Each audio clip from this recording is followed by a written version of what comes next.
You can tell.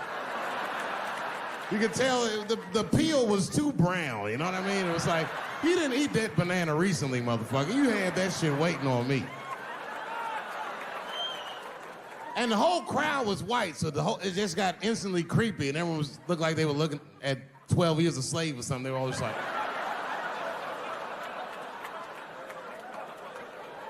Who the fuck does that? And then they arrested the guy, which was... I said, someone's gonna fuck you in the butt in the holding cell. You know that, right? Can't just be throwing banana peels at Dave Chappelle. They're not gonna let you get away with this.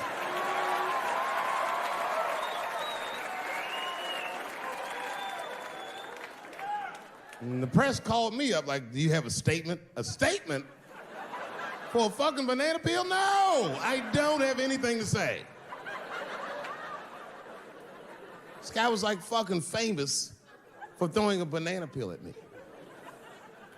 20 years from now, he's gonna be tucking his kids in the bed and the kid gonna be like, Daddy, tell him about the day that you threw that banana peel at that nigger in Santa Fe. Boy, I'll tell you what, that black motherfucker had it coming. I saw his name up on the marquee about a week before. I said, man, if I could just get close enough to meet him. Throw a banana on that nigger. Fucking banana gate. I didn't even want to press charges. You know, this has happened to me before. No, sir, it's not a banana. I live in Ohio, right? So this is like a few winters ago. Oh, I didn't know you would ever clap for that. Well, all right. That's the first time that shit's ever happened. Ohio! Anyway, I live amongst the whites. Small town in Ohio. And it was wintertime, and it had snowed recently, so there were huge snowdrifts on the street. I was walking with my sister. Now, my sister was dressed in all Muslim garb, as were her children. And I was dressed as Dave Chappelle. And we were walking and just talking about something, and a car sped around the corner, and the window came down, and somebody threw a snowball and hit me right in my shoulder. I didn't know what was going on. Why was this happening? Because I'm black, because she's Muslim, because I'm Dave Chappelle. I couldn't tell. But again, I knew it was premeditated. Because who the fuck has a snowball in a warm car? But I didn't think it all the way through, lady, because he went around the corner and got stopped at a red light. He was caught in the traffic. So then I ran out into the street and I just tapped on his window. Hey, my man, can I just talk to you guys for a second? Come on out for a second. I just want to talk to you. There's 4 young white dudes in the car. They were like, just chill, bro. I said, relax. I just want to talk. Now, this is an old black trick. Really, I didn't want to talk. I was going to fuck them up. So, if you're ever caught in traffic and a black guy starts saying he just want to talk to you, don't open the door, nigga. And even if he's me, smiling at you. And they were like, chill, bro, just chill. And then the one guy in the back seat, I don't know what, he was just cockier than his friends. He was like, fuck it, man. I'll get out the car. And I started yanking on his door. Let me help you, motherfucker. Let me just help you out. And I didn't notice his window was down. And he threw a snowball and shit hit me right in my chest. Pow. He said, fuck you, you fucking nigger. And then the light turned green and they sped off. And I smiled from ear to ear. I looked at my sister and she said, I got the plates. And I was happy as shit because throwing a snowball at a motherfucker is a misdemeanor assault. But if you call him a nigger when you do it, that's a felony hate crime. And me and my sister start dancing, we gonna send this motherfucker to jail. Now, I didn't notice it, but while I was yelling at him, a crowd of all white people had formed, because it was an all-white town. And I was like, uh-oh, I thought I was gonna get jumped. And one of them white guys stepped out and was like, I didn't like that at all.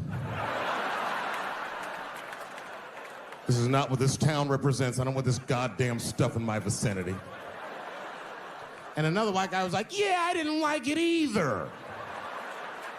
And then an old white guy stepped out of the crowd and said, young man, if you're going to fill out a police report, I would like to come with you and do the same. I said, you guys would do that for me? And the whole crowd said, hooray! hey! I said, come on, y'all. I look like Malcolm X going to see Brother Johnson with a trail of white people.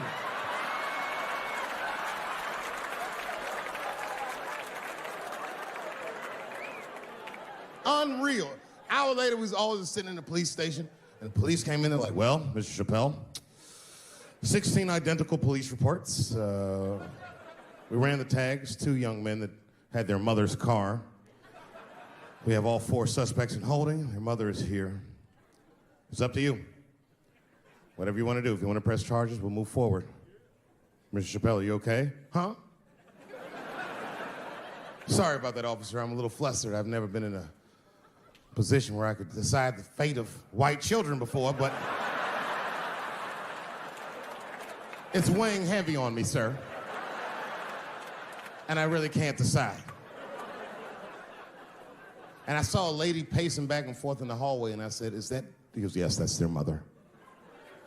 Well, can I speak to her before I make a decision? And when the mom came in, she saw it was me. She busted out crying. Oh, God, oh, no, I don't want him to go to jail. I am so sorry. I didn't raise him to do this. We love your comedy. We love you at the house. I said, miss, please, just, all right, look, I don't necessarily want your son to go to jail either. But what he did was pretty fucked up. So, is there something we can do short of jail just to let him know that he's wrong? She goes, oh, I don't know. What did you have in mind? Miss, I've never been in this position before. Oh, you know what we could do? I don't know if I'm asking too much, but maybe if you could just suck my dick a little bit. Just a little bit. I'm not gonna finish. I just want you to do it enough so that I can tell him you did it.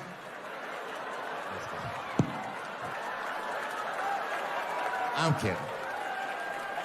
I'm kidding. I wouldn't do that to anybody's mother. Maybe my kid's mom, but that's it. Ebola was in Texas. Ebola made a visit. Killed that man in Dallas. 5 days, that man melted to death. What happened to the brother in Dallas? Where was the secret serum, is what we all said.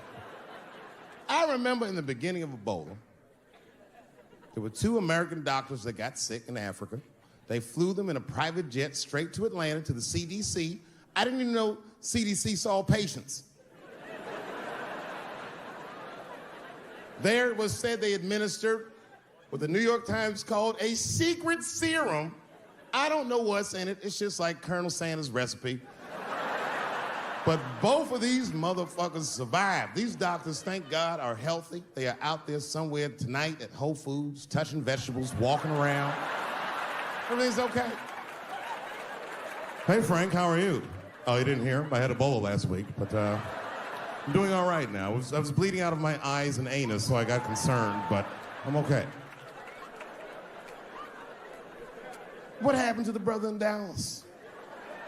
They just rubbed some Vicks on that nigga's chest. Good luck, little buddies.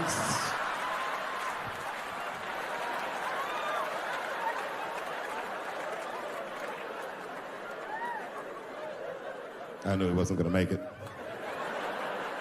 I already knew. Sad. I saw in the New York Times, they said Ebola is the new AIDS. Whew. Isn't that something? Here I am thinking that old AIDS was working just fine. And they already have a new AIDS out. Isn't that amazing how they do that? Isn't it weird how there's a disease that just starts in 1980 and it doesn't kill anybody but niggas, fags, and junkies? Isn't that a fucking amazing coincidence that this disease hates everybody that old white people hate?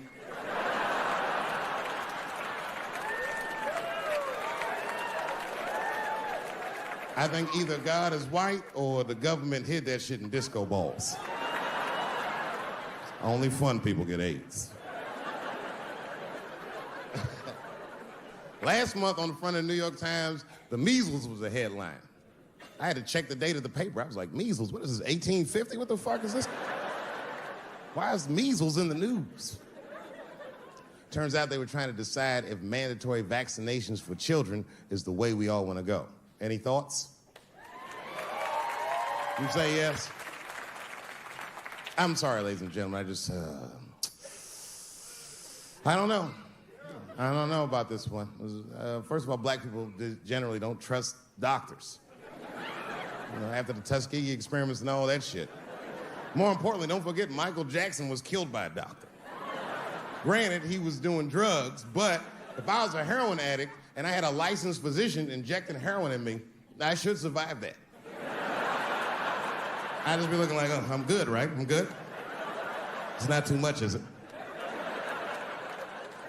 Dr. Butterfingers killed Michael Jackson. After that, I was like, fuck going to the doctor.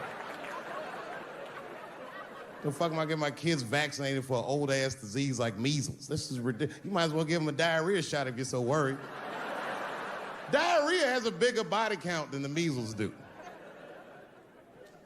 You know, diarrhea is funny today, but 100 years ago, if your ass had diarrhea, you were a goner. There was like a 0 chance of survival. You get that first squirt, uh-oh. Better start getting my affairs in order. But I don't have much time. It's diarrhea. It's very serious. You just watch your buddy slowly die in a pool of his own shit. Oh, I give up diarrhea. Too strong. Nowadays, your buddy just be like, oh, well, you got diarrhea? Just eat a banana, nigga, drink some water. Let's get to the club. Still make last call. Tough time for the blacks.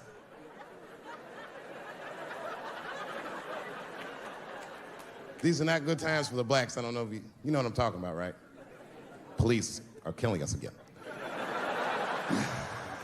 It's a very unfortunate set of circumstances because we were doing very well. You know, America has a racial hot seat. I think we can all agree that that's the truth.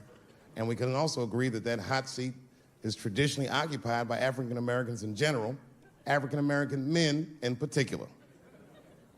Although I can see that in recent years, that seat has been occupied by Mexicans, and I dare say Arabs. And we, the black Americans, would like to thank you both for your sacrifice and your struggle. We needed a break. We needed a goddamn break. We all go through something, but at least I can leave my backpack someplace. If you Arab and forget the backpack, you got about 20 minutes before they send that robot to blow your shit up. You can kiss all that engineering homework goodbye, Fuhad. Now ISIS is #1 on the terrorist charts. And ISIS is fucking scary. Because if ISIS catches you, they're going to cut your head off. That's what they do. I've seen them do it on YouTube. It was fucking awful. He looked right in the camera and say, Obama, I am back. I saw that shit. I said, oh my God. Don't like.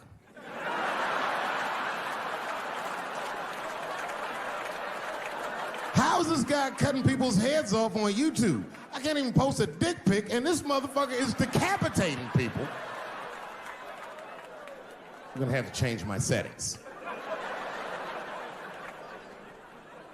You know, everyone has it hard, but I think harder than black people and harder than Arabs and harder than Mexicans, you know who has it the worst? Fat black people.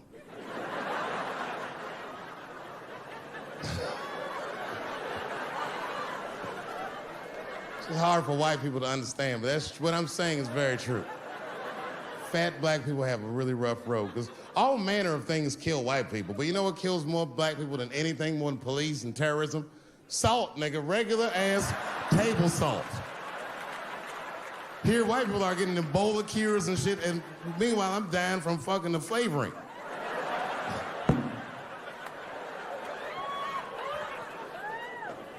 Look, honestly, I'll stop talking about it. Let me say this, though.